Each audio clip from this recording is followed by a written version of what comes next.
Hello everyone, good afternoon. आज हम पाठ 11वां देखेंगे, स्वर्ग का आनंद। तो स्वर्ग का आनंद, इस कहानी के लेखक हैं श्री इसाक वाशेशिस सिंगर। कौन है? Shri Isaac Bashevis Singer. तो इन्होंने इस कहानी में लेखक ने वास्तविकता को पहचानने का हमें सुंदर उदाहरण दिया है। और बहुधा कुछ लोग जो होते हैं वो क्या है, सपनों की दुनिया में रहना चाहते, मगर ये क्या है, हम वास्तविकता को स्वीकारने से क्या करते, कतराते हैं, जो क्या है, गलत है। अगर हम बचपन से ही वास्तविकता को ग्रहण करने की अगर आदत हमें पड़ जाए तो जीवन में आने वाली कई भी जो परेशानी है वो क्या हो जाएगी, समाप्त हो सकती है ना। ऐसा इस कहानी में वाशेशिस सिंगर इन्होंने बताया है। तो इन्होंने इस कहानी में एक अतजल नाम का एक पात्र है। तो इस कहानी में लेखक ने अतजल के माध्यम से हमें जो हम वास्तविकता है इससे हमें परिचय कराया है। अभी हम पाठ देखेंगे। देखिए, एक छोटे से शहर में कादिश नाम का एक धनी व्यक्ति रहता था। उसका इकलौता बेटा था अतलज। एक छोटा सा गांव था और उस शहर में कादिश नाम का एक व्यक्ति रहता था। तो उस कादिश नाम के व्यक्ति का एक बेटा था, उसका नाम क्या था, अतलज। वो देखने में बहुत कैसा था, सुंदर था, पर कैसा था, बहुत ही आलसी था। उसे कुछ भी काम करने में क्या आता था, बहुत ही आलस आता था। और उसे स्वर्ग और परियों की जो कहानियाँ हैं वो अच्छी लगती थी, है ना। वो क्या थे, कहानियों की जिंदगी में जीता आया था। जैसे कि जो छोटे बच्चे, उन्हें कैसे परियों की ऐसी कहानियाँ पसंद होती, वैसे ही अतजल को ये स्वर्ग और परियों की कहानियों में उसे बहुत दिलचस्पी थी। वह हरदम उन कहानियों में खोया रहता था और कुछ भी काम नहीं करता था, बहुत आलसी सा रहता था। अतजल ने सुना था कि स्वर्ग में आराम ही आराम है। तो अतजल स्वर्ग और परियों की कहानियाँ उसे अच्छी लगती थी, इसलिए वो कहानियों में ही क्या रहता था, खोया रहता था। और उसने क्या सुना था कि स्वर्ग में क्या है, आराम ही आराम है, वहाँ कुछ काम करने को नहीं, कोई भी काम नहीं करना पड़ता, इसलिए वहाँ किसी को कोई काम नहीं करना पड़ता। जो चीज़ चाहे वह मिल जाती है, स्कूल भी नहीं जाना पड़ता। यहाँ तो दिन भर मम्मी की डांट सुननी पड़ती है। यानी उसने क्या सुना था कि स्वर्ग में आराम ही आराम होता है, वहाँ पर कोई भी काम नहीं करना पड़ता, जो भी चीज़ चाहे वो हमें मिल जाती है, और स्वर्ग में जाने पर स्कूल भी नहीं जाना पड़ता और मम्मी की डांट भी नहीं सुननी पड़ती। इसलिए अतजल ने सोचा कि क्यों ना मैं भी स्वर्ग चला जाऊं। ऐसे कोई स्वर्ग जा सकता है क्या? नहीं। मगर वो क्या अपने ही मन में क्या सोचने लगा कि मैं भी स्वर्ग क्यों नहीं चला जाऊं। लेकिन वह जानता था कि मरने के बाद ही मनुष्य स्वर्ग जा सकता है। बस उसने मरने की ठान लेना, यानी क्या करना, निश्चय कर लेना। यानी वह जानता था कि मरने के बाद ही स्वर्ग जा सकते हैं, इसलिए उसने क्या की, स्वर्ग जाने की ठान ली, है ना। स्वर्ग जाने का निश्चय उसने कर लिया। तो वह चुपचाप बिस्तर पर जाकर लेट गया और जो भी उसे उठने को कहता कि मैं तो मर चुका हूँ। देखिए कितना हास्यात्मक है कि जो मर चुका है वो बोल सकता है क्या? नहीं। और वो क्या, मरने की उसने निश्चय कर लिया, इसलिए वो उसने क्या किया कि वह एक बिस्तर पर जाकर लेट गया, और जो भी उसे उठाने के लिए आता तो उससे वो क्या कह देता कि मैं तो मर चुका हूँ। और मरने के लिए उसने क्या क्या किया, देखो, उसने खाना पीना छोड़ दिया। इसलिए उसकी माँ बहुत परेशान हो गई। उसकी बहकी बहकी बातें सुनकर घर वाले बहुत दुखी थे। बहकी बहकी बातें करना यानी क्या, उल्टी सीधी बातें करना, क्योंकि वो उसे स्वर्ग में जाना था, इसलिए वो यह जानता था कि मरने के बाद ही स्वर्ग जा सकते, इसलिए उसने क्या किया कि मरने के लिए खाना पीना छोड़ दिया। और ये उल्टी सीधी बातें कहने से उसके घर वाले भी बहुत परेशान हो गए। दिन प्रतिदिन वह कमज़ोर होता गया। अगर कोई कुछ भी खाएगा नहीं तो उसकी हालत क्या होती है, कमज़ोर हो जाती है। अतजल के माता पिता इसी चिंता में थे कि वे अपनी इकलौती संतान को कैसे बचाएं। क्योंकि वह कहाँ जाना चाहता था, स्वर्गलोक में जाना चाहता, इसलिए उसने क्या किया, खाना पीना छोड़ दिया और उल्टी सीधी बातें करने लगा। इसलिए उसकी हालत बहुत कमज़ोर हो गई और उसकी इसी उल्टी सीधी बातें करने से उसके जो माता पिता है वो बहुत परेशान हो गए और उसी परेशानी से वो अपनी इकलौती संतान अतजल को कैसे बचाए इसकी सोच में पड़ गई। अपने इस पागलपन के कारण वह मौत के दरवाजे पर पहुंचा था, यानी वो इतना छोटा होने के कारण भी वो क्या करे, उसने खाना पीना छोड़ दिया था, इसलिए वो उसकी हालत बहुत खराब हो गई थी। हारकर अंत में अतजल के पिता एक प्रसिद्ध मनोवैज्ञानिक चिकित्सक योत्स के पास पहुँचे। यानी फिर उसके पिताजी कादिश जी, उन्होंने क्या सोचा कि मैं अपने बच्चे को किसे दिखाऊँ, एक मनोवैज्ञानिक उसको दिखाऊँ। मनोवैज्ञानिक चिकित्सक का नाम क्या था, योत्स, है ना। तो अतजल के पिता उसे कहाँ पर लेकर गए, एक प्रसिद्ध मनोवैज्ञानिक चिकित्सक योत्स के पास गए और उसके पिताजी ने इस चिकित्सक को पूरी बात बताई। कि सारी बातें सुनने के बाद वे बालक का इलाज करने के लिए तैयार हुए। उसके पिताजी ने वो क्या क्या बातें करता था, उसकी क्या सोच थी, यह पूरी बात उस चिकित्सक को बताई। फिर उस चिकित्सक ने उसका इलाज करने के लिए तैयार हो गए, किंतु शर्त रख दी कि मैं जैसा कहूँगा वैसा ही करना पड़ेगा। उस डॉक्टर ने, उस मनोवैज्ञानिक ने क्या शर्त रख दी कि मैं आपको जैसा कहूँगा आपको वैसा ही करना पड़ेगा। उन्होंने एक मकान के कमरे को सुंदर ढंग से सजाया। तो उन्होंने क्या किया कि उनका जो घर था, उनके घर के एक कमरे को सुंदर जैसा उसे ढक दिया और दीवारों पर लिख दिया स्वर्गलोक। और दीवारों पर क्या नाम लिख दिया, ये क्या है, स्वर्गलोक है। नौकरों को परियों के पंख लगाकर देवदूत बना दिया और उनके घर के जो नौकर थे उन नौकरों को क्या कर दिए, परियों के पंख लगाए और जैसे कि स्वर्गलोक में जो देवदूत होते वैसे उनको कपड़े पहनाए गए। इसके बाद डॉक्टर योत्स कादिश के साथ अतजल के कमरे में गए। फिर ये जो मनोचिकित्सक थे डॉक्टर योत्स, वो अतजल के पिताजी थे ना डॉक्टर कादिश, उनके साथ अतजल के कमरे में चले गए। उन्होंने कहा, अरे यह बच्चा तो मर गया है।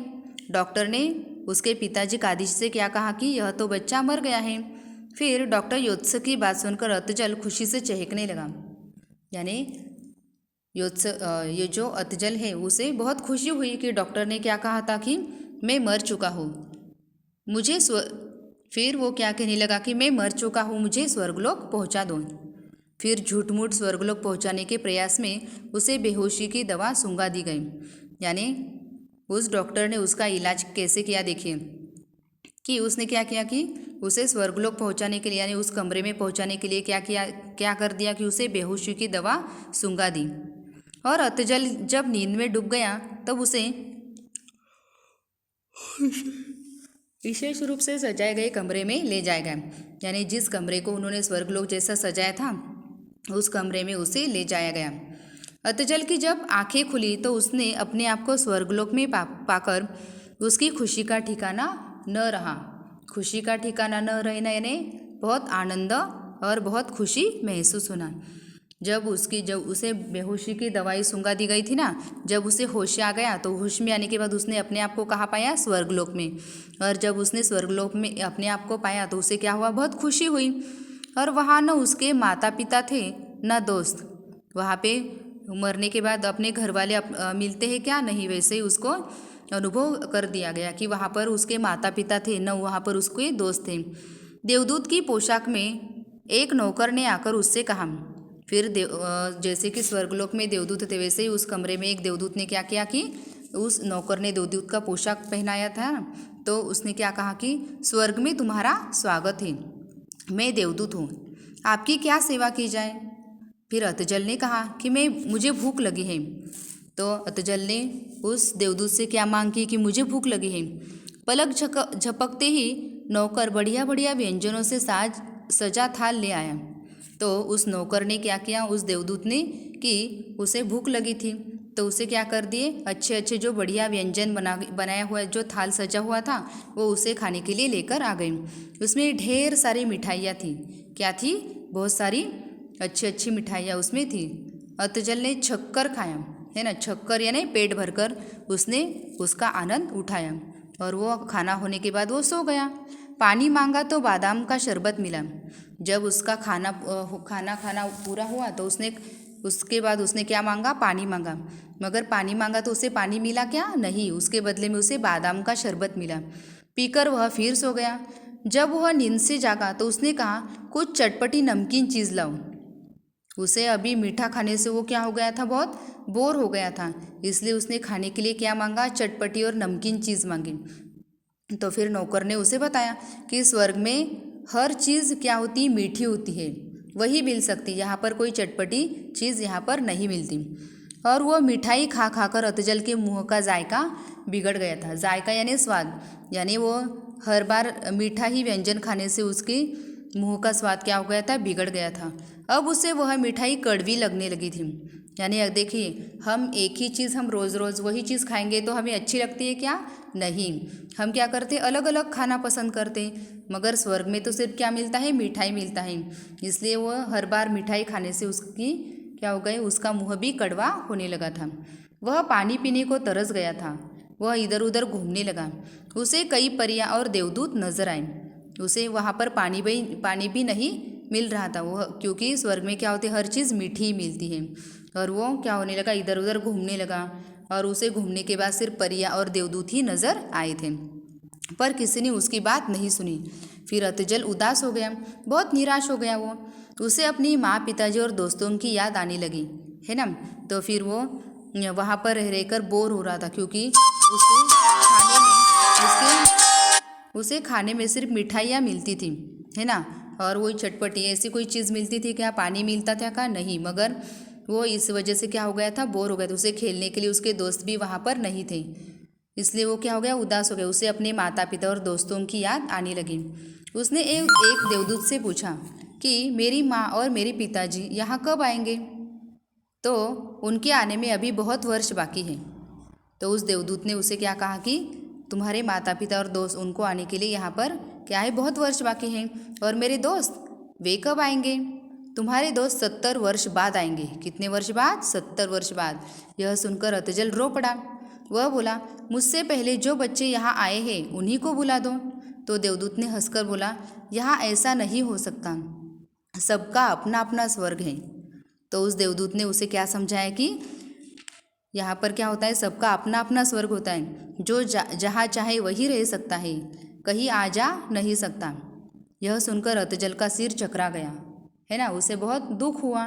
फिर कि मीठी चीज़ें खा खा कर वो पहले ही क्या हो गया था, परेशान हो गया था। और उसे अकेलापन उसे डराने लगा था, क्योंकि वो वहाँ पर ना उसे खेलने के लिए उसके दोस्त थे, ना उसके माता पिता थे वहाँ पर। इसलिए वो अकेला सिर्फ मीठा व्यंजन खाने से वो क्या हो गया था, बोर हो गया था। उसे नींद नहीं आती थी। अतजल उस स्वर्ग में कैदी की तरह रह रहा था। वह रह रहकर रो पड़ता, क्योंकि वो वहाँ पर कैसा था, अकेला था। इसलिए वो अकेला होने के कारण वो क्या हो रहा था, हर बार रो पड़ता था। एक दिन देवदूत जब मिठाई लेकर उसके पास आया तो गिड़गिड़ाते हुए उसने कहा कि मुझे स्वर्ग में नहीं, मैं स्वर्ग में नहीं रहना चाहता। क्योंकि वो रोज़ मीठी मीठी व्यंजन और मिठाई खाने के बाद क्या हो गया था, उसे बहुत बुरा लग रहा था। और उसे खेलने के लिए वहाँ पर उसके दोस्त भी नहीं थे। इसलिए वो उस देवदूत से के सामने गिड़गिड़ाते हुए उसने क्या कहा कि मैं स्वर्ग में नहीं रहना चाहता, मुझे मेरे घर वापस भेज दो। मुझे मेरी माँ डांटेंगी तो कोई बात नहीं, मुझे मेरे दोस्तों के साथ खेलना है, मैं पढ़ना चाहता हूँ। इतना कहकर वो क्या करने लगा, सुबक सुबक कर रोने लगा। सुबक सुबक कर रोना यानी क्या, हिचकियाँ लेकर रोना। यानी वो बहुत हिचकियाँ ले लेकर उस देवदूत के सामने गिड़गिड़ा कर यह कहने लगा कि मैं यहाँ पर नहीं रहना चाहता, मुझे क्या करो, तुम वापस भेज दो। अगर मेरी माँ वहाँ पर मुझे डांटेंगी तो कोई बात नहीं, और मैं अपने दोस्तों के साथ खेलना चाहता हूँ, उनके साथ पढ़ना चाहता हूँ। यह बात कहकर वो क्या करने लगा, बहुत ज़ोर ज़ोर से रोने लगा। फिर एक दिन वह रो रहा था तो देवदूत भागता हुआ आया और बोला, भगवान ने तुम्हारी प्रार्थना सुन ली, हमें तो अतजल नाम के दूसरे लड़के को स्वर्ग में लाना था।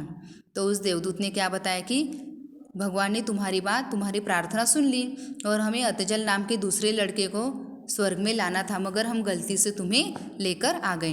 तुम क्या करो, चिंता मत करो, शीघ्र ही तुम्हें हम क्या करेंगे, धरती पर वापस भेज देंगे। फिर मिठाई में उस देवदूत ने उसे मिठाई खाने के लिए लाकर दे दी और उस मिठाई में क्या कर दी, बेहोशी की दवा मिला दी और उसे खाकर वो क्या हो गया, बेहोश हो गया। और बेहोश फिर उसे लाकर उसके कमरे में फिर लेटा दिया गया। अतजल की जब आंखें खुली तो वह स्वर्ग में नहीं, अपने ही कमरे में उसने अपने आप को पाया। जैसे कि उसने क्या देखा था, सपना देखा था, वैसे ही उसे इस वास्तविकता को परिचय दिया है कि उसने क्या किया, सपने में अपने आप को क्या पाया था, स्वर्ग में पाया था, ऐसा उसे महसूस कराया और मिठाई में बेहोशी की दवा मिला दी और उसे अपने कमरे में फिर से पहले जैसा था वैसे उसे उस कमरे में लाकर लेटा दिया गया। और जब अतजल की नींद खुली तो उसने अपने आप को कहाँ पर पाया, स्वर्ग में नहीं मगर पर अपने कमरे में ही पाया था। उसकी नींद खुलने के बाद उसने अपनी माँ को देखा तो वह अपनी माँ से लिपट गया और क्या कहने लगा कि माँ स्वर्ग अच्छी जगह नहीं है, मैं क्या करूँगा, पढ़ूँगा, मेहनत करूँगा और यहाँ तुम्हारे पास ही रहूँगा। देखिए, हमें सपनों की ज़िंदगी में नहीं जीना है, हमें क्या करना है, वास्तविकता का अनुभव करना चाहिए और उसी के प्रकार जीवन जीना चाहिए। यह पाठ अच्छे से समझ लीजिए। Thank you very much.